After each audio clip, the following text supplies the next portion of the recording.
Welcome to Modern Anarchy, the podcast exploring sex, relationships, and liberation.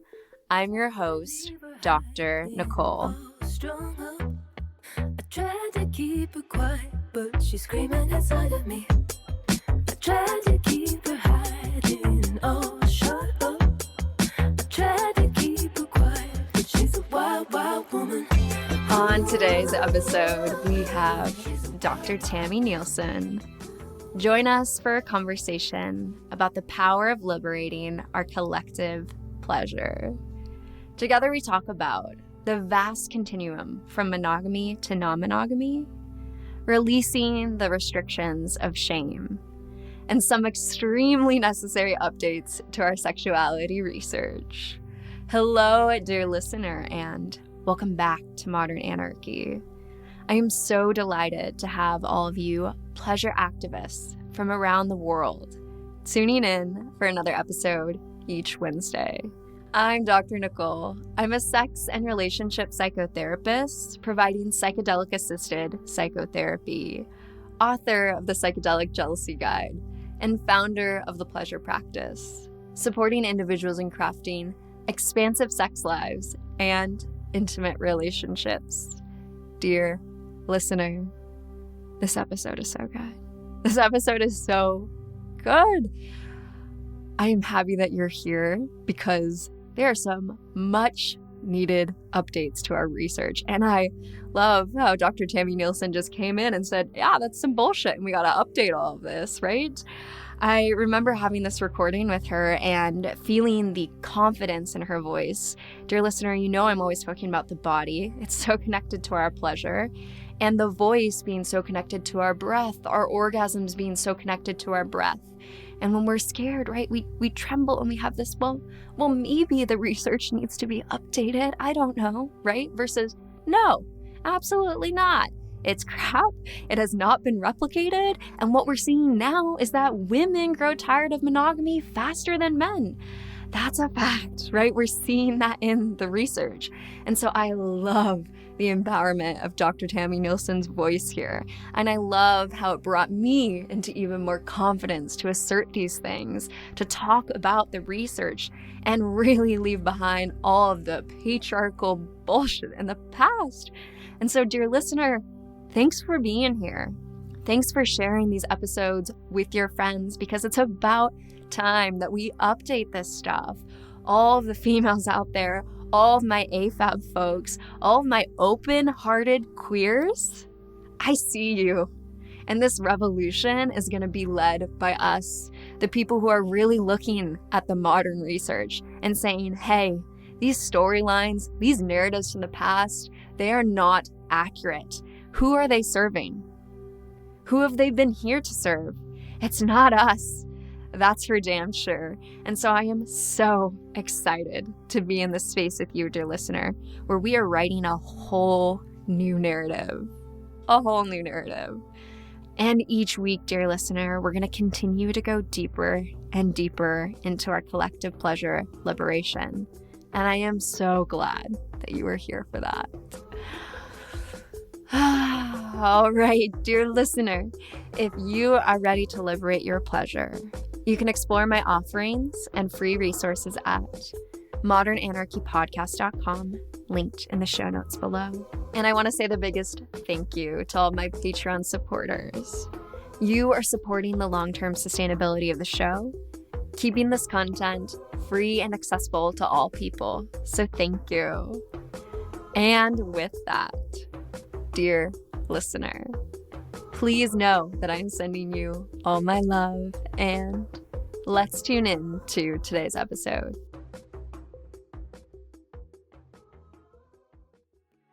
Dear listener, there's a space already waiting for you where you are invited to let go of every old script about sex and relationships and begin living a life rooted in your pleasure, empowerment, and deep alignment. I'm Dr. Nicole, and this is your invitation to the Pleasure Liberation Groups, a transformative, educational, and deeply immersive experience designed for visionary individuals like you. Together, we'll gather in community to explore desire, expand relational wisdom, and embody the lives we're here to lead. Each session is woven with practices, teachings, and the kind of connection that makes real transformation possible. And I'll be right there with you, guiding the process with an embodied curriculum that supports both personal and collective liberation. This is your invitation into the next chapter of your erotic evolution. Say yes to your pleasure and visit modernanarchypodcast.com/pleasure practice to apply.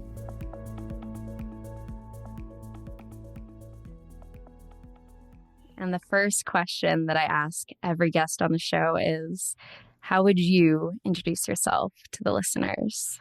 I'm Dr. Tammy Nelson. I'm a board-certified sexologist. I'm a certified sex therapist, a certified sex and couples therapist, a professional counselor. I'm an imago relationship therapist. I'm also the founder and director of the Integrative Sex Therapy Institute, and I'm the author of 6 books, which we can talk about. I'm a TEDx speaker, and I'm the host of the podcast, The Trouble with Sex. Yeah, such a joy to have you on the podcast today. Thank you for joining us.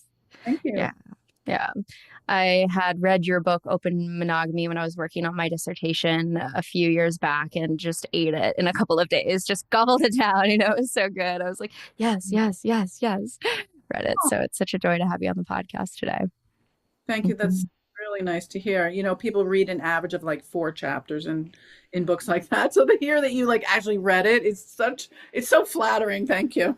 Yes, absolutely. I read it so quickly. And that's when I know I found something that I really like. I think it's the therapist lens and my lens as well. So it just aligns really quickly and you can just eat that up like candy, right? Yeah, it's a lot of stories, a lot of like real people and also, choice. I think it's all about choice. Absolutely. And so I guess my first question when I was preparing for this interview was thinking about, given all your research and the lens that you have on the world, what do you see for the future of relationships? What are you seeing in your positionality of where we are moving and going as a culture? It's such a weird time, isn't it? Such a messed up time. March 2025 or whenever this is going to be released. This timing is just fascinating. Like, we are at a place in history where this sort of disempowerment and disenfranchising of women and people in alternative relationships and alternative orientations and bodies and just this sort of repression, I think goes, way back to the repression of pleasure. Yep. Pleasure as a sin. Like Eve ate that damn apple and brought down the whole world. And we're like back to that. Like, we can't be naked because you will, the power of our sexuality is going to destroy the world. And it's just such a fear response in this sort of patriarchal way of saying women's pleasure responses, anything to do with women and pleasure, has to be repressed because we can see it coming. It's going to take over the planet. So let's put our thumb down on it as much as we can now before we're all dead and gone and try to leave our mark, because I really do believe that pleasure is where the power is. And so we are changing that conversation. It's just going to be painful. Because we're not going to do it like men do it. Like, we're not going to fight. Like, pleasure isn't about fighting, right? It's almost the opposite of that. So it's going to look much different. And plus, we're just exhausted. Yeah, absolutely. We're tired. Yeah, I mean, even the research I've seen on non-monogamy being often led by women, right? I feel like that's a part of the conversation, is the ways that women have been, because of societal conditions, so relational, and often leading more of these conversations than men.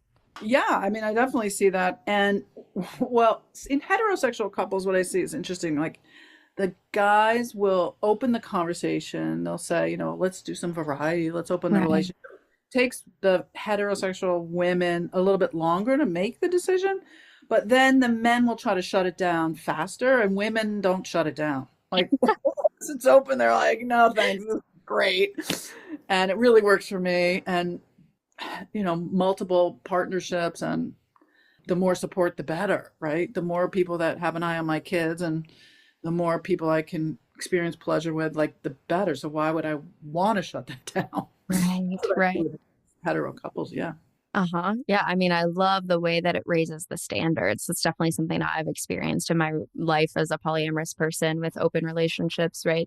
The more connections that you have, the more you can take a full assessment of how you're being treated in each dynamic and realize, wow, actually, this behavior over here really isn't okay anymore, right? And so it continues to raise that standard. And I think given the patriarchal society that we all live under, the more that women realize that and are able to upgrade their level of treatment, because for years we have not been treated well, right? So I think that that is a part of the dynamic that is unfolding. I love the way you said that. And I think it's also, it's more of like a matriarchal culture where what are you going to bring into this group? Like, what do you have to offer instead of what are you coming in to suck the life out of? Like, the patriarchal structure is sort of the pyramid that the mother load is at the top of, and that's where the resources are. So you have to step over everyone at the bottom to get to the top. But the way that we're doing and seeing open relationships now, it's much more collaborative. So, if you have something to offer that's going to improve the relationship, then great. It's not about sucking the life out of it. So it's a different way of looking at resources too. Right. And I think that's where I think about community and conflict and what happens when you are connecting with so many different people and you see someone in their relational trauma, as you were saying. I'm thinking specifically about a recent experience I had traveling in a connection of a handful of people who we were all interrelating sexually and romantically and going through lots of conflict. And, when you travel, you get to see a lot of people and in ways that, especially in open dynamics where you might not be living together, you might not be seeing each other every day, so you might see each other once a month, and then you go travel and you see a lot of that person, right? So when you see that and you see someone in their trauma and the ways they relate, I have trauma, we all have different things that we're working through, but when you see someone where there's a lot of healing to be done and you care about them, it's like, how do I keep you in my community but not hurt myself in that proximity? I think these are the things I'm exploring with relationship anarchy as I've expanded into lots of romantic, sexual, different connections is, how do I love these people and also manage myself at the same time? Yeah, that's really nice. I like the way you said that. Yeah. Yeah. I mean, I think it's tricky. I think that's where I start to think about the structures of therapy being how, when you see someone that's hurting like that, often you'll say, oh, they need to go to therapy, they need to do this, which is, a helpful space. But this way that we often in our relational webs will push people out who are hurting onto a paid capitalistic way of healing, which is really fascinating. So I think as a relationship anarchist, I see a lot of the structures in the micro ways that we manage community. I mean, because I'm a therapist and because I'm in that privileged position, I'm not going to say that these people shouldn't go to therapy. Right. Everyone should go to therapy.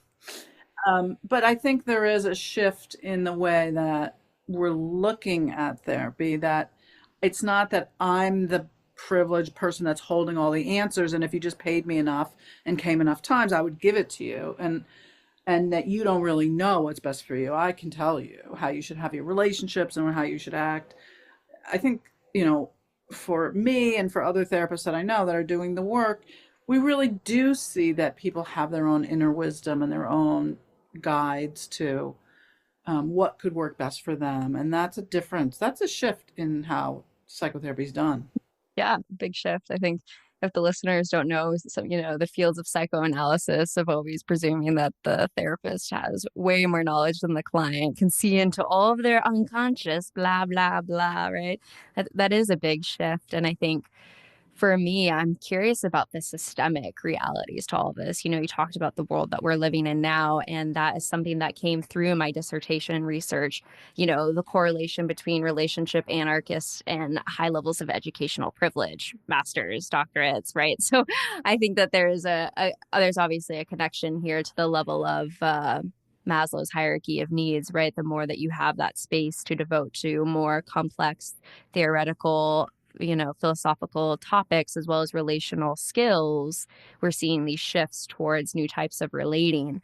And so it makes me really think about the systems that we live under and the ways that these systems are preventing us from more expansive relating.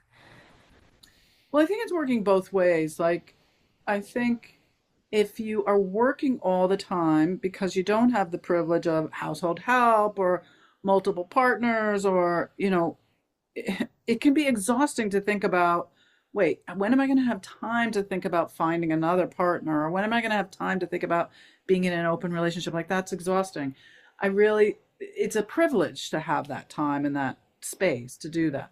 On the other hand, if you're working all the time and you're exhausted, what a better way to spread out the responsibilities than have multiple partners that can do multiple things for you. And I think we saw that a lot in the pandemic, that one person, can't just be the one that forages for toilet paper and homeschools the kid. And, it helps to have a bunch of different people that are that's the skill set. Right. Exactly. And I think that's where the frame shift of wanting another partner versus acknowledging that we all have multiple relationships, I think can be really profound because we all already have multiple relationships. Mhm. Most of us do not have sex with more than one person in this current cultural context in white Western America, because we both know there are other cultures that have practiced different relational ways. And in history, there's been different practices, right? In our current cultural context, all of us have multiple relationships, but many of us don't have sex with more than one person. And so I find that shift to be really profound, right? To realize that we all already love multiple people. We all already are in deep relation with multiple people. And I think a lot more people are having sex with more than one person. Yes. They're not honest about it. Right. So all the people that say that they're monogamous, a lot of them, I call them like pretend monogamy. Mm. Um, to say that you're traditionally monogamous and you want to hold on to that description and those values, and at the same time to be in an affair or to be having sex with more than one person isn't representative of what really it's not a fair representative of what's happening not in this country anyway. Right. So even though we say, well, most people are monogamous and they're traditional and they're not open, and not everyone would describe themselves as open. Not everyone would describe themselves as having multiple partners. Even people that clearly I might say, oh, you are definitely polyamorous. They might say, no, we just have friends that we have sex with on the weekends. Like, it's not, we'd never call ourselves polyamorous. Like, it really is, I think, a generational thing as well. And it depends on where you live in the country. And as you and I were saying, it's, there's a religious connotation for people. And for some, it's just scary. It could be really scary and threatening to come out and say, well, yeah, I do have multiple partners. Yeah, absolutely. And I know you've been part of some of the infidelity research, right, with Ashley Madison. That's someone I just recorded with 90 million users, right? So I think, yeah, I really struggled to find research on infidelity when I was doing my dissertation. It was really hard to get accurate data on that. And I think, for the listener, that makes sense. Who wants to say, yes, I've cheated on my significant other in the past? So I'm curious, yeah, what have you been seeing as a researcher? Yeah, well, most people can't get really good you can't get good numbers on how many people are cheating, because cheating is based on dishonesty, right? So people are dishonest to the researchers. Men tend to brag more and women tend to downplay it because it's still dangerous. And so the threat is also contingent on what we even mean by cheating. What does it mean to have an affair or to cheat? Or, it really is dependent on your monogamy agreement, like that continuum of monogamy. For some people, fantasizing about somebody else is a slippery slope, or looking at pornography and masturbating. For other people, it's like, unless I'm in love with someone else, I'll let you know. So it's hard even to find out how many people are cheating because everyone defines it differently now with technology. It's hard. It's hard to know if sending a picture of yourself in a bathing suit on social media or liking it when someone else does, is that problematic? But you were saying the research that I did with Ashley Madison, they gave me profiles, Mm. and I was able to interact with people. And it was kind of like being outside the fishbowl instead of Mm. swimming around with the fish. But I did have a profile as a man and a profile as a woman. I also had a profile as a gay woman, but no one answered me. Oh, So wow. that's not a great way to shop Sad. for Yeah. relationships. But when I was the male, and I gave very little information about who I was like 6 feet tall, I was blonde. I think my name was Tom or something. And, I was kind of middle aged. The women that responded to me sent me pictures of themselves in bathing suit tops, in lingerie, in kinky outfits, boob shots. And all of the women said, I just want to have sex with you after I put the kids on the bus. I don't need to see you ever again. Please don't tell me about your problems. You have a wife for that. I don't care. I have no Yeah. interest. And don't complain. And I don't need a relationship. I just want hot sex.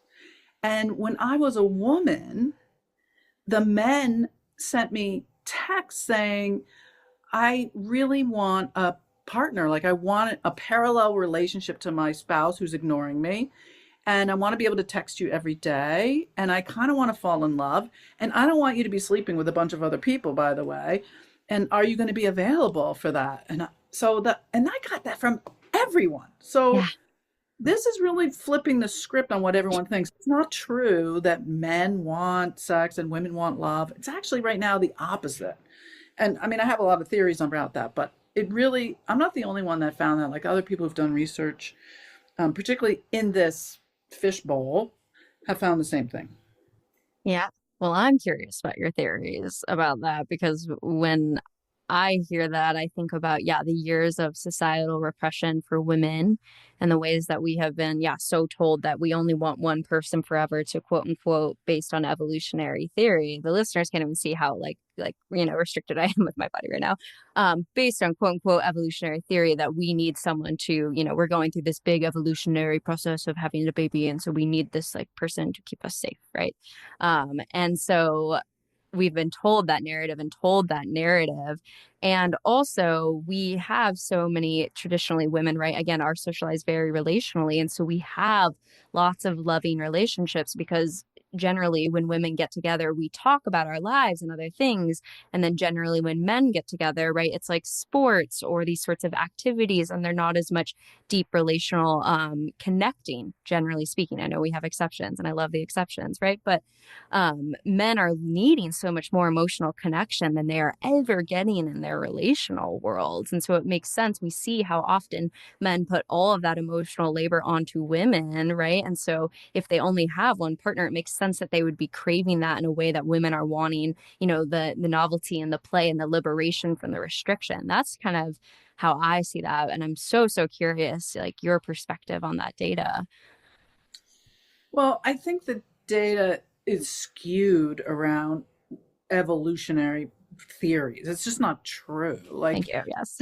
uh, you know, if women really needed a male partner to keep them safe, then if you just thought about that for more than a hot second, you would realize, well, more partners would keep me safer. Thank you. Thank you. Yes. I mean, I would have, if my partner gets sick, I'm screwed, right? So I should have a lot of people waiting in the wings just in case. If we're really talking about safety and evolution, I'm going to live a long time. It used to be when I was bored with them, I was dead. So now I'm going to like outlive a whole bunch of them. I better stack them up. Yes. And also there's new research that says that women get bored much quicker with sex and marriage than men do. And heterosexual men will continue to have sex, and women will either stop or seek out alternatives. So it just doesn't work for us as long as it does for men. And that's just statistically speaking. And the last thing I want to say is about this friggin' fruit fly shit. That's not Yep. true. The research. Yeah. Yeah, there's research that says that, men have to spread their seeds and to propagate the species. Well, that's based on a 1940s research project with fruit flies that was never, it was never redone to prove if it was true or not. It's never done on humans or even animals. So it's not true. And actually, females in most primate groups will, pick out a monkey and drag him out into the jungle, have hot monkey sex, and then bring him back and take another monkey. Like, we are much more likely to have multiple partners to ensure the propagation of the species. The birds will, go out and sleep with multiple partners so that they have a variety of eggs that will live, but they might be emotionally monogamous with their goose husband. But we have a lot of like really messed up myths that are not based on anything true. I would recommend that listeners read Wednesday Martin's book. Yes. Yes. She really sort of lays it out really well and like challenges all the research and just says, look, women are actually pretty darn sexual, so let's not repress them. Absolutely. That is another book that I completely gobbled up, right? Like candy. Yes, yes, yes.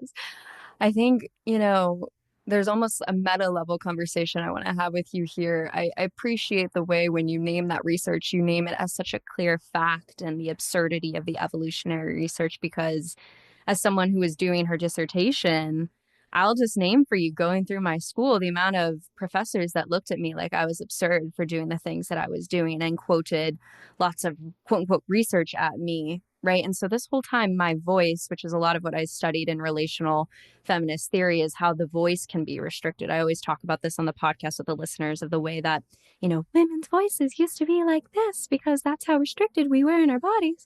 And so your voice, when you name that, like, this is very clear, right? My voice has been scared to name this research and to talk about this because of how many times I've been shot down. This podcast has been such a space for me to find my voice because I meet with experts like you who can be like, yes, Nicole, yes. And so every time I have these moments, it makes me get louder, but it's a part of everything that we're talking about, that I'm scared to name research that I am finding for my dissertation because my professors in a field created by men are telling me that I'm wrong, Yeah, the research is really limited by gender, sex. It's not diverse enough. We don't have enough cultural diversity. I mean, if you have listeners that are studying to be sex therapists or sexologists or therapists at all, we need more voices. We need more diversity. We need more women. Hmm. Absolutely. Absolutely. To rewrite the narrative. And so, as someone who came from purity culture, I know there are more restrictive religions than what I came from, but from someone who came from that, the first time that I had sex, I was sobbing.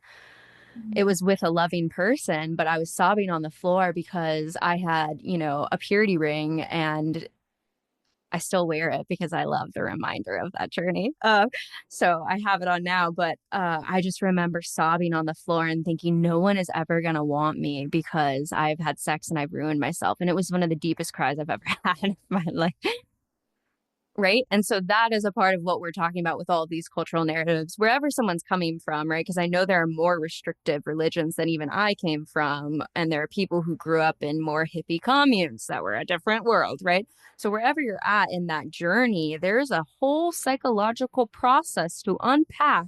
The first time I had sex with two people at the same time, I felt like a whore. It is so much internally, so much societal messages. And every single journey that you have, dear listener, is going to be unique. Every single person is going to have a meaning-making journey of what it means to be a person that has sex with more than one person. And it is a mountain to climb for sure in our current cultural context. So much shame. I feel Yeah. so bad. That shame around pleasure. You're not allowed to move your body. You can hire someone to move the bed, but you can't move your body. Like, and it's mostly around women and shame, right? Like, the shame quotient goes way up when you talk about women and masturbation versus men and masturbation. Guys have to do this, so that's just a guy. Women who sleep around are slut shamed. It's all about the pleasure. It's not really about sex, and I want to make that clear what I mean. It's not so much putting tab A into slot B and whatever slot that happens to be and whatever tab you have. Um, there really is a very old cultural prerogative around who gets to have pleasure. In our westernized culture, if you work really hard, then you can binge on pleasure on the weekend. But then you're going to come back to real life, get back to work, maybe be hungover, maybe have less money. But so the idea is that pleasure is for the privileged, right? So that the top 1% can have all the pleasure. They can have all the helicopters. They can have all the sex. They can have the island full of sex and all the women and whatever they want. And there's no consequences for them. There's no consent because they have earned somehow the pleasure of being in the 1%.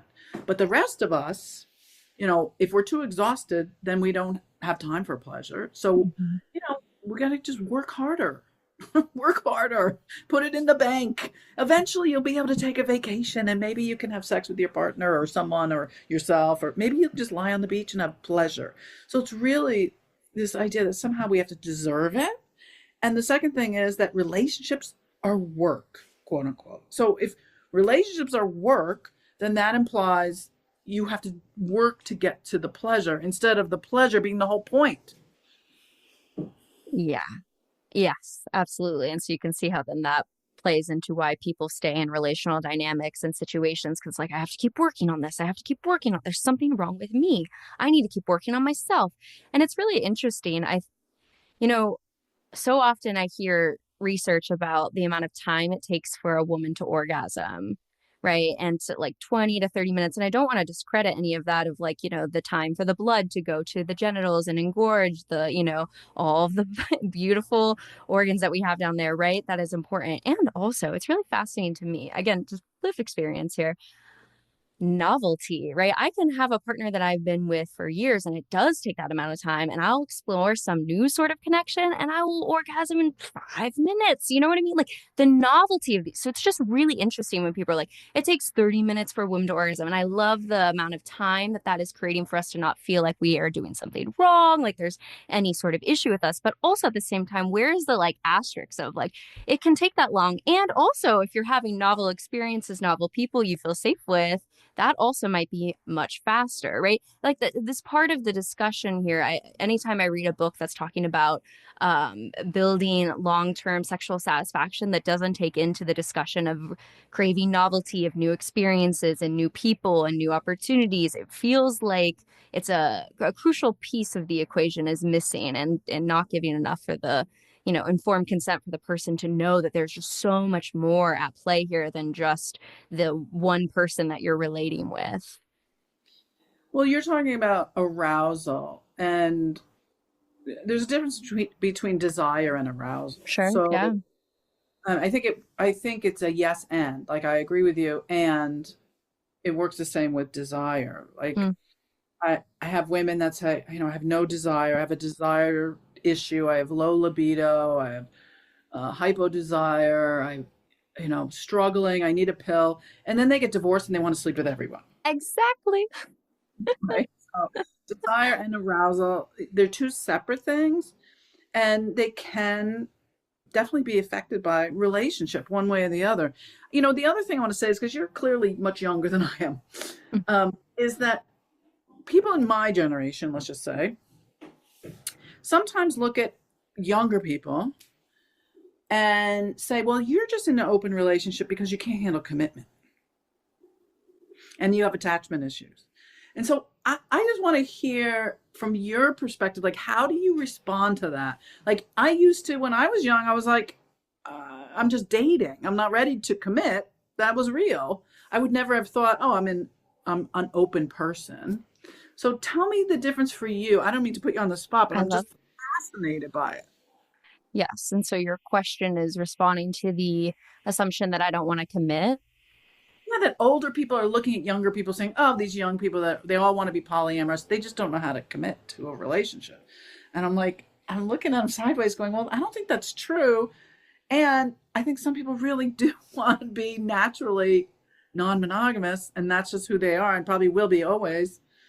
How do you respond to that? Well, I guess maybe that is a part of my story is, growing up in the lens that I did grow up in, I wanted to find my one and only person to have sex with for the rest of my life. That was always my desire, the one that, and after failing that, happily so today, but failing at that, right? I was in relationships for, multiple years and experienced what is very commonly researched now is the drop off of desire in long-term relationships. And this is the beginning of my research because this is where I start reading Mating in Captivity by Esther Perel and going, wow, okay, so maybe part of the way that I can maintain long-term connection and erotic connection, not just long-term connection, because I can have a long-term relationship. I loved that man that I was with for multiple years. I was struggling with the erotic desire to have sex with him. And that is a very unique thing. And I think a lot of people resonate with that.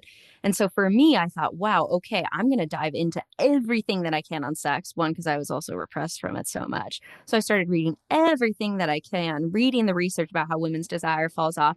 And I said, well, the novelty, the multiple people, these different experiences, the diversity, when you have that, you love ice cream, but you also love a brownie, you also love every other type of dessert and you start to bring in more desire. You crave more of that person. And so for me, my interest in non-monogamy was never to have sex with multiple people. It was to be able to like have long-term relationships with erotic desire. And I say that because I have cried so much in the unpacking of trying to be polyamorous because it is scary and everything you can probably imagine from my lens of consciousness to unpack all of that and still feel secure has been so difficult and challenging. And so for me, it has been about the ability to maintain long-term relationships and not just long-term platonic loving connections, long-term erotic connections. And so that is truly the reason why I did all of this research was how can I still have these loving relationships where we can see each other grow through all the years of our life and hold hands as we walk through that experience and still want to fuck each other. And that is what I want. I'm still craving and building every single day. So it's funny that person who says that, it's like, that's actually why I've cried so much and learned so much about my attachment is to try and form these long-term relationships where we can still experience pleasure. And so I'll get to the end of my deathbed and write the memoir for them, and tell them what I did with all of these people that I love. Yeah, that's beautiful. I really like that. And I like that response. I think, you know, the couple of generations now that of kids who've grown up with parents who've gotten divorced Right. and or cheated on each other and now can say, look, just because I'm married, I'm not dead. Like I'm gonna be attracted to other people and maybe want to have sex with them and maybe fall in love with them. I just don't want to lie about it. Right. I don't want to lie about it. Don't want to cheat. I don't want to hide. So the way that I describe it in my book is that marriage and commitment is based more on not morality and shame if you do it wrong, but integrity. And that's not a moral issue. Integrity just means being able to integrate all the parts of yourself and say, this is who I am. Like I can be whole and honest and transparent with you. And what a gift that is to bring into a relationship instead of out of shame, compartmentalizing and hiding and dismembering, disintegrating those parts of myself. Mm-hmm. Absolutely. Absolutely. And I know I shared with you a little bit about my family and the listeners definitely knows. And so what's been interesting about my positionality is to bounce all of these ideas off of my mom, for example, who's Oh, Mormon. Right. oh my God. Right. Because I'm going through research. I'm writing my dissertation, mom, like you got to listen, these are my thoughts. These are my theories, and so it's interesting to bounce stuff off of her because, she comes from a different paradigm based on her religious context. And so I would talk to her and she would say, yeah, but I could just never do it. I could never do that. I'm just not that person. Like, I'm not the person to have sex with multiple people. And I want to hear her and respect her sense of self, of who she, believes herself to be, because that is, she's the expert on her lived experience. And also based on my positionality as a therapist, and one that works within a systems lens, it's so crucial to understand that all of our consciousness is a reflection of our culture. And so when I go back to watch the rom-coms from years past, yeah, the amount of, poor communication, projection, just literally no communication. You just see each other and everything unfolds, right? We're coming from a society that has had such a script that has been written by the white patriarchal Christian narrative in America. And that is so deep within all of our identities. And so, like, when I look at my mom saying that, I never want to say to her, you're absolutely wrong. You don't know who you are, right? Because that's problematic. And also, how do you take this lens to say, wow, you are a product of your environment? And that is deep within you as much as it's deep within me, and it's within our unconscious. That's the fun journey, right? It's like, how do you hold that dance? How did you do it with Mormon wives being on TV? I'll be honest, I did binge that whole show. I really liked it.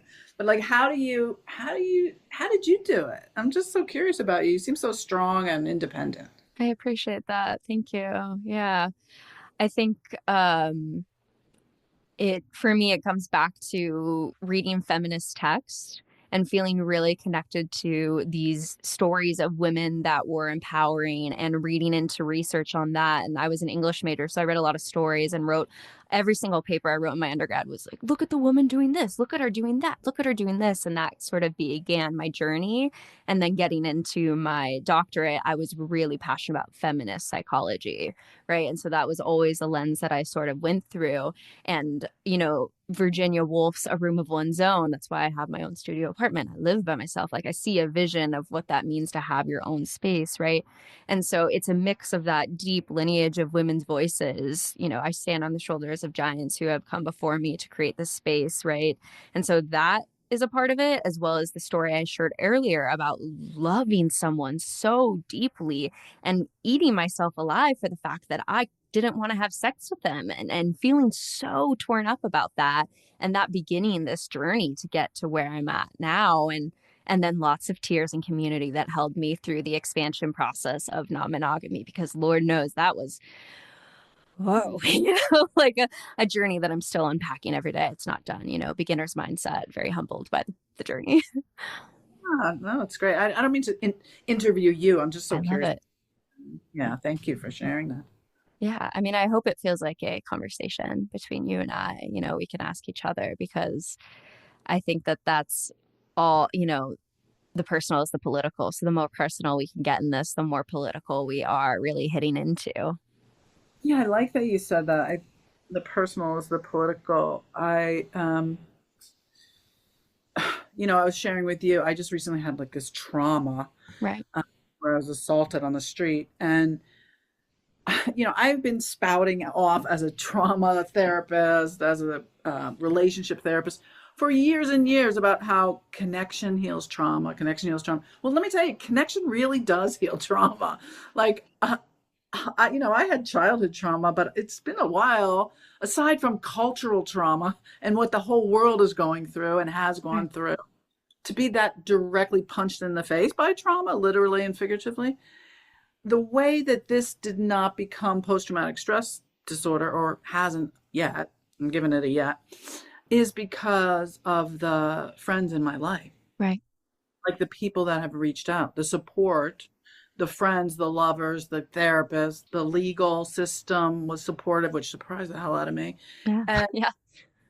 I really have felt held and supported. So it just makes so much sense that the answer for the world right now, that we're in this loneliness epidemic, where people are feeling disconnected, they are feeling traumatized. I mean, I live in California, there's like climate trauma here. Right. Like, I tried to go to the doctors today and they're like, oh yeah, that burned down. Sorry. Yeah.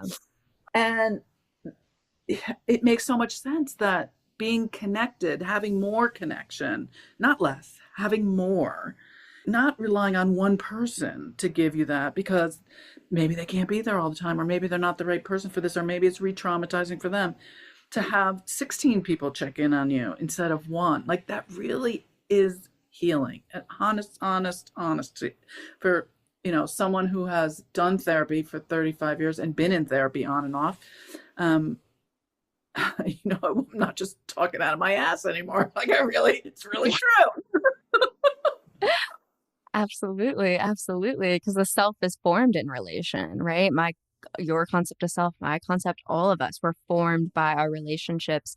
When we, emote, we look to the person across from us to engage and say, yeah, you're on the right track, or hey, what are you doing? Right. And so therefore our sense of self gets created, right? When I was in purity culture, I was with other women who were getting married to pastors, right? This is how that was, yeah, straws. This is how that was reinforced. And so it's a whole reason why I find podcasts and other sorts of books, right, to be so influential, because these are moments where you can transform your relational community, right? To be able to step into, see another consciousness like yours in open monogamy, or right, the podcast here. For all of the listeners that have reached out to me that say, I live in rural Iowa and I have no one else who's doing this. How do I? That's why this podcast is here, right? Here's a consciousness that you can tap into and listen and realize that you're not the only one doing that. And, you know, as I go deeper into this journey, it was all about sex. And at this point, I'm like, damn, I really just hope people can be touched. I really just hope people can be touched by multiple people. Mm-hmm. I remember, go ahead. Yeah. No, that would be lovely. I think it's time, attention, affection, and sex. So I have an issue with time because I'm so busy. Sure. But that is my, my language of love is a resource. But, you need time to pay attention, to be affectionate, to have sex. Like, those are resources that are really valuable.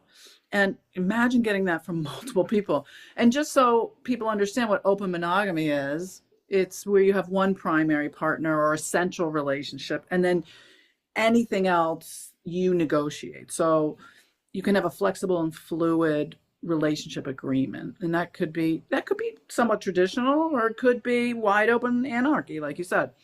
But not total polyamorous anarchy in the way that no one else has the privilege of a partnership.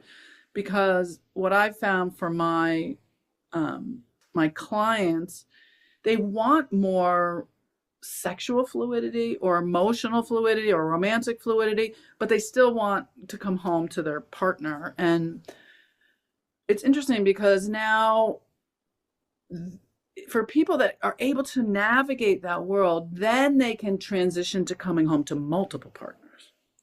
But to know that you can open up and be flexible with one partner, knowing that that's a solid home base, can heal a lot of attachment stuff. Sure. So then people tend to even broaden it in different directions, either vertically or horizontally.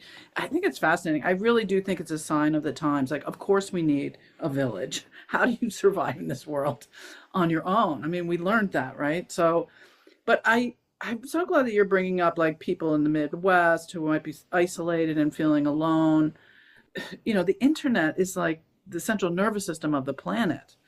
If we didn't have that, we would be in big trouble. And now I think there's some fear around the internet because there's so much misinformation, and now the weaponization of information against us, like delete all your stuff and don't put things in writing. And I think we have to just be cautious and at the same time know that this is where we find our people. Mm-hmm. Absolutely. Absolutely. Where you can be seen, and that being the healing, right? We heal in relationships to be seen, like you're saying here, and to be in community. I love rewriting the evolutionary research of that, of course I would need multiple people to take care of me, right? And so we're writing a new narrative here, and even in past histories, we're in such a unique time where you can have so much connection with so many people. It is a completely new world, and when it's not as formidable to have children based on the current context, I'm going to have a lot of relational time if I'm not having kiddos. Where do I want to put that relational time?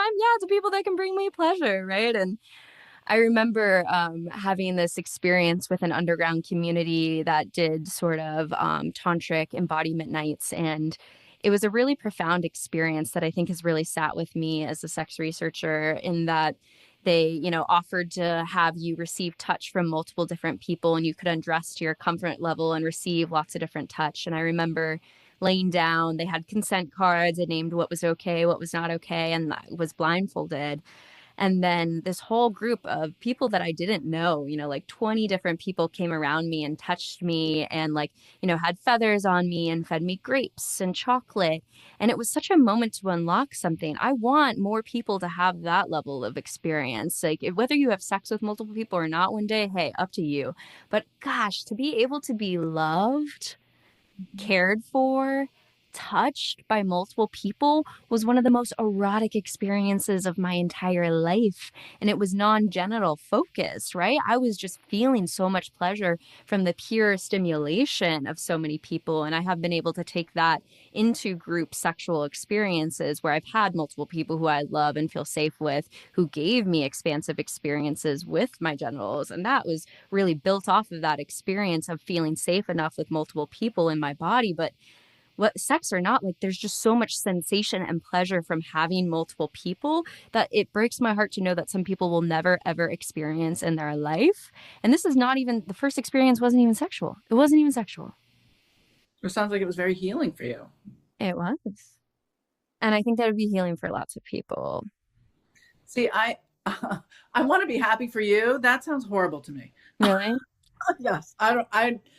I would not do that. And I know those workshops, and I have led like pujas and stuff. To me, I'm like this extroverted introvert. Like I love to be around other people and I get very energized. But over the years, I've like grown into sort of this introverted person where my, who I share energy with is very restricted. So I'm very careful because I don't have a lot of it. I have grown kids and I have 1,000 patients or clients, and I have a ton of colleagues, and I have friends, and I have partners, and like I am very stingy now with my energy. Not with my time or attention so much, but there is a certain energy exchange Yes. with just that consent. And I want, because I also do ketamine retreats with couples, I think maybe I'm more tuned into my own like boundaries around my energy. And I think in the past, I probably was looser with my boundaries and like let people access my energy. And as I've gotten older and gotten more into psychedelics and therapy, I also realized how sensitive I am to that and to other people's energy. I don't think I ever really realized it. So I can see the like pleasure. Like I did my dissertation on erotic recovery after infidelity. And I remember like I went to all the dungeons in New York City and I interviewed people and dragged my husband at the time around and went to a lot of play parties and sex parties and stuff. And today my interactions are much more like intimate and connected with people that I know and care about and love. And I never would have said, oh, when I get older, I'm going to be polyamorous and I'm going to like really sort of be not as playful, I guess. I don't know. I sound so old and cranky. As I'm saying it out loud, I'm like, oh my God, she's so old. Like, what happened to her? I'm here for you. I'm here for you. I'm listening. I'm being my therapist right now. I will hold the container. I got you. I mean, I don't think I ever realized it until this moment of like how my boundaries have changed. Because when you said that, I had this like visceral reaction of, oh, don't touch me with a feather, please. Yeah, it's really interesting. And maybe it's just like another phase in the journey. Sure. And certainly I'm probably going to go through another phase after having this trauma experience as well, which was not anyone in the community, by the way, it's a whole stranger. I'm really curious about how people negotiate their boundaries and their energy and their consent. And what I hear you saying is I want people to have really pleasurable experiences and not be ashamed. Like that's really powerful to me. Like to not be ashamed and to not be ashamed to say, no, I don't want that. I think that's the reaction I'm having in myself. Like, should I be saying that? Like, is that okay if I don't want to do that? Like, there's a little bit of, like, it's almost like I've come all the way around to the other side. And now I'm shaming myself for being like too open. And should I be more open? Like, right. No is a full answer, an embodied answer, right? And and being picky about no. Like I'm mostly a hell yes person in general about a lot of things, but as this life sort of continues, and maybe it's the current like political environment that I just don't feel as Sure. open a little bit. Well, Unsafe. and maybe it's, from my experience, I don't go to that space anymore where I had that experience. Right. And so you could ask me why. And I would say because energetically, I don't feel aligned with that space and the people there. Right. And I have noticed that I have been trying to cultivate that level of experience through my community of like developing multiple people that I love and care about and am close with, that I trust with, that I could make that big of a circle. Um, I love so that. I resonate with your discussion of energy, of trying to be intentional about who comes into my field and my space, because I do believe that all of that does contribute to your life, right? And so I agree. So I'm curious if that is maybe part of the journey too, is like, yeah, I did go to that event and then realize, oh, I don't really like as many of these people. Can I create this on my own? So there is a number of people that I feel safe with right now that I can do something similar, but it's a smaller, much smaller group that I have been building for many years now at this point. I love that you're doing that. It feels so empowered to me. I wish I had a bigger group that I could do it, but I feel like you making that choice and saying, no, I still want to do that, but I want to pick the people Right. feels like, holy shit, you're a woman that is picking the people you want to have pleasure with, and you're creating this pleasure community around yourself, surrounding yourself with people that are just dedicated to your pleasure. Oh my God, you're a goddess. Thank you. And theirs, right? To give back. That's the joy too, is to be able like to give to them, right? Like when we recently did this experience, we took turns, right? It's a group of four people and we took turns. Four people, much smaller, right? But we took turns. And so to be able to give back to those people that you love and care for, is also an immense part of the joy. And I can imagine, like you were saying, like you're doing all this research, you're doing these couples retreats, like you are finding pleasure in so many different areas where you're relating with lots of different people, right? So for you, like you are getting that pleasure with lots of different people, and it sounds like you really have a very fulfilled research and personal life and that connection to it. Maybe I have more than I thought I did. Maybe, maybe as we're talking, I'm like, yeah, I have a lot of pleasure in my life. Maybe it's funny because I don't think we talk about or tolerate even joy very well. Like, we don't bond with each other over our joy. Like, let me call you and tell you this great relationship I'm in.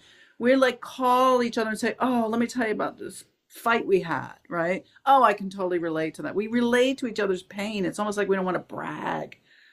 And I can feel myself doing it in my own head. Like if I'm too happy, I'm like, oh, don't get too happy. You got to pay taxes. Don't forget your taxes. Right. Like it's almost like I'm like bringing myself down. And I'm sure that's from my own childhood. But there is this thing culturally of not being able to even tolerate joy for very long, to give yourself permission.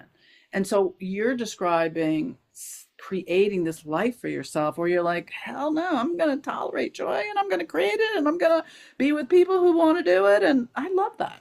Hmm. Hmm. Hmm. Yeah. And I'm also in community mental health right now for my internship.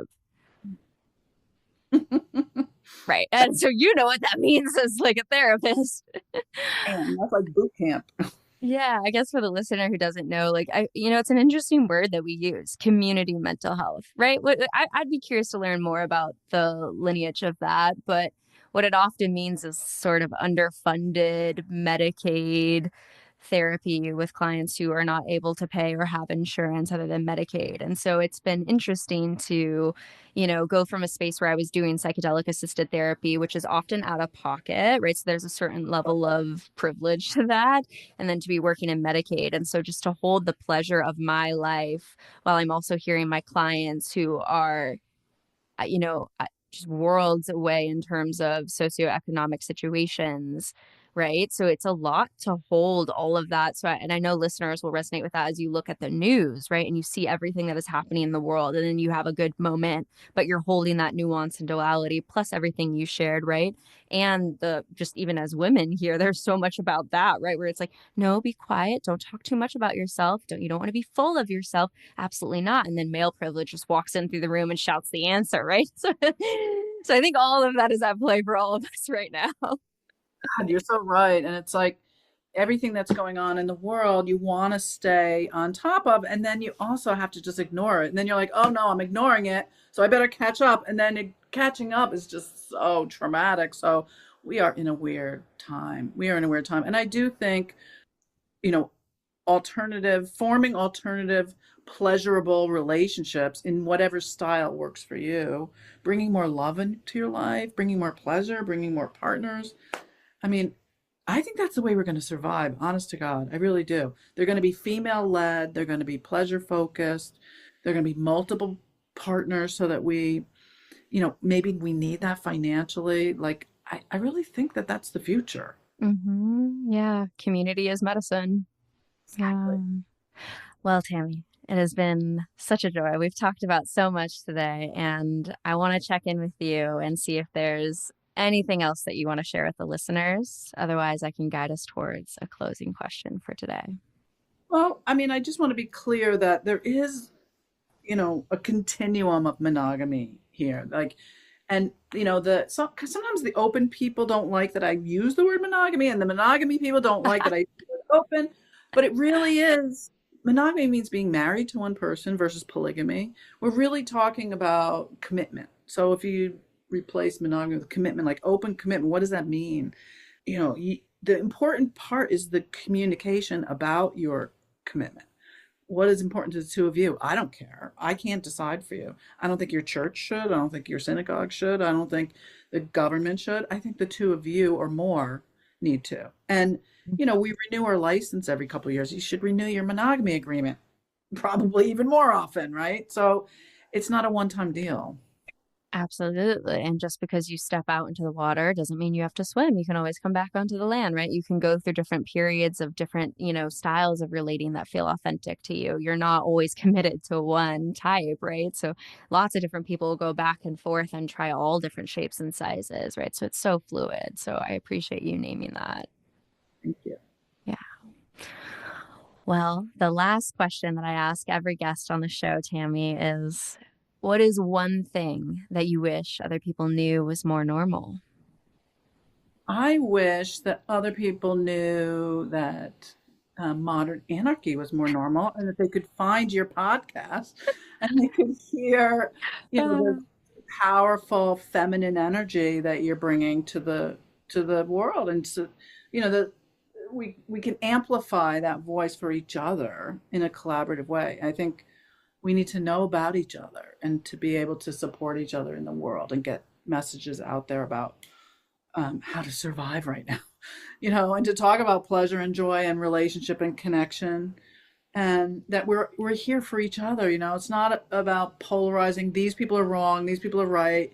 You're doing it the wrong way. You're doing it the right way. Like, even in the open community, if you don't call yourself the right thing, like, you get canceled. Yes. Like, that's what you're doing. Let's just all get along. So listen to Nicole's podcast and send all your friends, and go to my podcast, The Trouble with Sex, and we're here for you. Thank you. I really appreciate that. I really appreciate your authenticity, the sharing of, you know, everything that happened with you recently and your vulnerability in that. And I think, yeah, authentic connections, relationships, these moments like this will really change the world. So thank you for joining us today. Yeah. And best of Yes, thank you. For the listener who wants to find your book and all of your content, your podcast, where can they find you?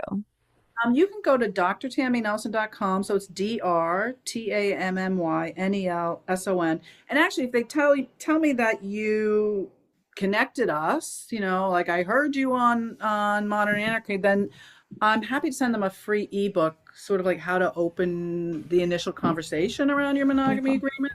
Just let me know. So you can contact me through the website. My books are there. They're on Amazon. The podcast is there. Stay in touch. I'd love to hear. Amazing. Yeah, such a joy. I'll have all of that linked in the show notes below. So thank you. If you enjoyed today's episode, then leave us a 5-star review wherever you listen to your podcast. And head on over to modernanarchypodcast.com to get resources and learn more about all the things we talked about on today's episode. I want to thank you for tuning in, and I will see you all next week.